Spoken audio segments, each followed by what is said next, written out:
جیسا کہ آپ سب کو معلوم ہی ہے کہ پاکستان میں ہر طرف سیلاب نے تباہی مچا رکھی ہے، تو ایسی صورت میں ایک سوال ہر شخص کے ذہن میں آتا ہے کہ قرآن مجید میں ہے کہ جب تک نبی کریم صلی اللہ علیہ وسلم ان لوگوں میں موجود ہیں اس وقت تک عذاب نہیں نازل ہوگا، تو آج کے دور میں زلزلے کیوں آتے ہیں، سیلاب کیوں آتے ہیں، آفات اور مصیبتیں کیوں نازل ہوتی ہیں؟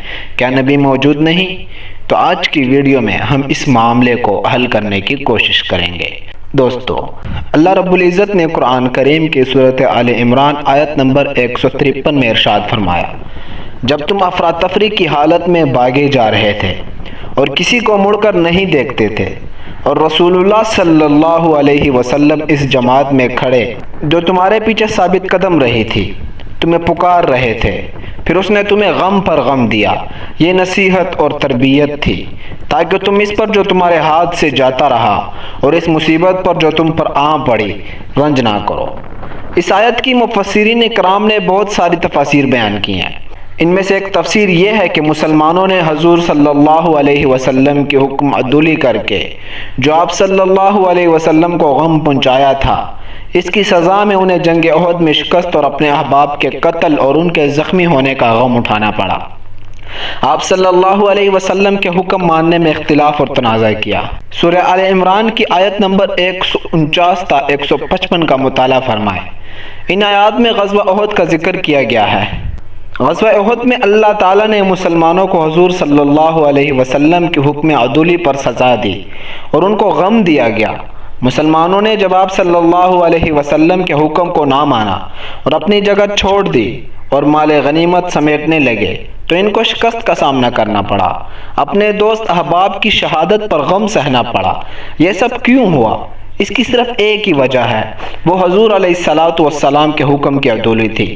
صحابہ کرام جو ہر وقت حضور علیہ السلام کے فرمان پر جان دینے کو تیار رہتے تھے، اگر ان سے کوئی غلطی ہو جائے، حضور صلی اللہ علیہ وسلم کے کسی حکم کی نافرمانی ہو جائے، اختلاف اور تنازع ہو جائے، تو اللہ تعالیٰ ان کو شکست کے عذاب میں مبتلا کر سکتا ہے۔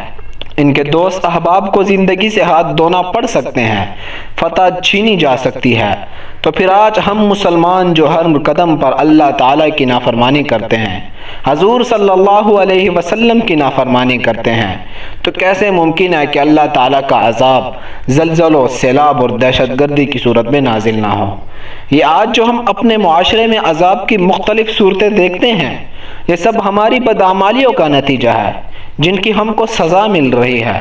جہاں تک تعلق حضور صلی اللہ علیہ وسلم کی موجودگی میں عذاب نازل ہونے کا ہے، تو وہ پوری امت پر اجتماعی عذاب کا ذکر ہے کہ سابقہ امتوں کی طرح امت محمدیہ پر اجتماعی طور پر عذاب نازل نہیں ہوگا، شکلیں، چہریں، صورتیں مسخ نہیں ہوں گی۔ اجتماعی طور پر امت کو خنزیر اور بندر کی صورت میں مسخ نہیں کیا جائے گا، قوم عاد، قوم سمود اور دیگر اقوام کی طرح نیست و نابود نہیں کیا جائے گا۔ آج اگر زلزلہ آتا ہے تو کسی ایک ملک کے کسی حصے میں آتا ہے، اسی طرح سیلاب، دہشت گردی اور عذاب کی دوسری صورتیں ہیں۔ اجتماعی طور پر آج تک نہ تو امت محمدیہ پر زلزلہ آیا اور نہ سیلاب اور نہ ہی کوئی دوسرا عذاب۔ جزوی طور پر ہماری بدعمالیوں کی وجہ سے اللہ تعالی ہم کو سزا دیتا ہے، ہمیں سنبھلنے اور تائب ہونے کا موقع دیتا ہے، ہمیں تنبیہ کی جاتی ہے۔ لہذا ہمارا عقیدہ ہے کہ حضور صلی اللہ علیہ وسلم آج بھی زندہ ہیں، جس کی وجہ سے آج بھی امت محمدیہ کلی عذاب سے محفوظ ہے۔ جس طرح پہلی اقوام پوری کی پوری نیست و نابود ہو جاتی تھی، جزوی طور پر مصیبتیں، پریشانیاں، آفات اور عذاب ہماری بدعمالیوں کا نتیجہ ہے۔ ہمیں اس بارے میں سوچنا چاہیے اور عبرت حاصل کرنی چاہیے۔ اس کا مطلب یہ نہیں کہ اب ہم غلطی کریں تو اللہ تعالی ہم پر عذاب نازل نہ کرے یا غلطی کی سزا نہ دے۔ جزوی طور پر یہ سزائیں اور مصیبتیں نازل ہوتی رہیں گی، لیکن کلی طور پر امت محمدیہ کو تباہ و برباد نہیں کیا جائے گا۔ واللہ ورسولہ عالم۔ ہماری ویڈیو کو لائک اور شیئر ضرور کیجیے گا تاکہ لوگوں کا یہ سوال ختم ہو سکے، اور چینل کو سبسکرائب لازمی کر لیجیے گا تاکہ آپ کو اسی طرح کی معلوماتی ویڈیوز ملتی رہیں۔